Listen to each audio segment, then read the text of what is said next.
Today, on Guess What I Found Out, we're going to discover some facts about particles so rude, so antisocial, and so committed to ignoring you that trillions of them are passing through your body right now without even saying hello.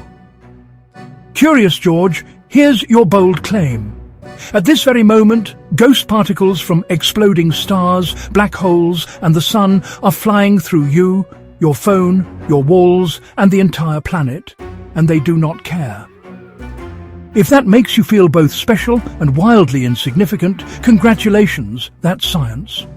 Go ahead and tap the like button like you're trying to get a neutrino's attention. Spoiler, it won't work. Neutrinos are subatomic particles with no electric charge, almost no mass, and absolutely zero interest in interacting with anything. Other particles bump into atoms, leave trails, make noise, cause damage. Neutrinos just slip through matter like whispers through a crowded room. Imagine standing in a rainstorm where the rain passes straight through you. No splash, no sound, no wet socks. That's neutrinos. Cosmic rain with social anxiety. They're born in extreme places, exploding stars, nuclear reactors, black holes, and constantly in the sun's core. And here's the wild part. Solar neutrinos escape the sun immediately, while sunlight takes tens of thousands of years to fight its way out. So neutrinos are basically the sun's live stream, and sunlight is the delayed upload. Detecting neutrinos is like trying to hear a pin drop at a rock concert while standing next to a jet engine during an earthquake. Cosmic rays, natural radiation, background particles, all of it just drowns out the faint neutrino signal. At the surface, detectors are basically screaming into the void. Which led scientists to a reasonable conclusion. If the universe is too loud up here, go underground. Enter SNOLAB, located 2 kilometers underground in an active nickel mine in Sudbury, Canada.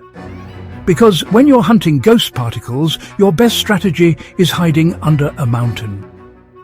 That rock overhead blocks nearly all cosmic radiation, turning chaos into silence.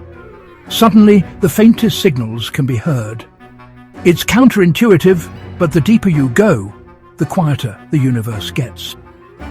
At the heart of SNOLAB sits SNOLAB, a 12-meter-wide transparent sphere filled with hundreds of tons of special glowing liquid. Surrounding it are about 9,000 ultra-sensitive photomultiplier tubes, all staring inward, waiting. Most of the time, nothing happens, which is exactly what you want. When a neutrino finally interacts with the liquid, it creates a tiny flash of light, either Cherenkov or scintillation light. The sensors record the time, location, and energy, reconstructing the event. For decades, theory predicted that solar neutrinos could very rarely collide with carbon-13, a rare isotope hiding in the detector liquid. When that happens, something wild occurs.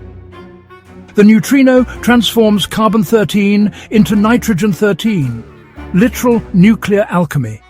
Then, about 10 minutes later, that nitrogen-13 decays back into carbon-13, releasing another tiny flash of light in nearly the same spot. This was predicted. But, it was never directly observed. It was a bit like knowing a rare bird exists, but never actually getting a photo. SNOLAB finally caught it using something called delayed coincidence. First flash, neutrino capture. Then, about 10 minutes later, a second flash. Same location. Nitrogen decay. Random noise just does not do that. Ever. Over more than 230 days, scientists detected only a handful of these events. But here's the magic part. The number, energy and timing matched theory perfectly. Not impressive because there were many events. Impressive because they were exactly the right ones. Well, this marked the lowest energy direct observation of this interaction ever recorded, and, the first direct measurement of how likely it is to happen at all. This tiny confirmation, well, it really refines our understanding of how stars work, how energy moves inside them, and how neutrinos behave as they travel through space. Neutrinos actually carry about 2% of the sun's fusion energy. And they have a habit of, breaking rules, like changing identity mid-flight, something scientists once thought was impossible. Every interaction is, in a way, a message from the universe's hidden machinery. This experiment didn't just confirm math, it confirmed reality. So, Curious George, today you learned that ghost particles pass through you constantly, that scientists actually hide underground to hear them, and that patience, silence, and, absurd precision can turn whispers from the sun into hard evidence. Now I want to hear from you. Do you know any other fun or strange facts about particles, space, or the universe's weird rules? Drop them in the comments. And if you enjoyed this journey into the quietest science on Earth, visit our page and explore our growing collection of fun fact videos. If you want to stay close to what's coming next, subscribe quietly. Something fascinating is unfolding behind the scenes, and trust me, it will be worth the wait.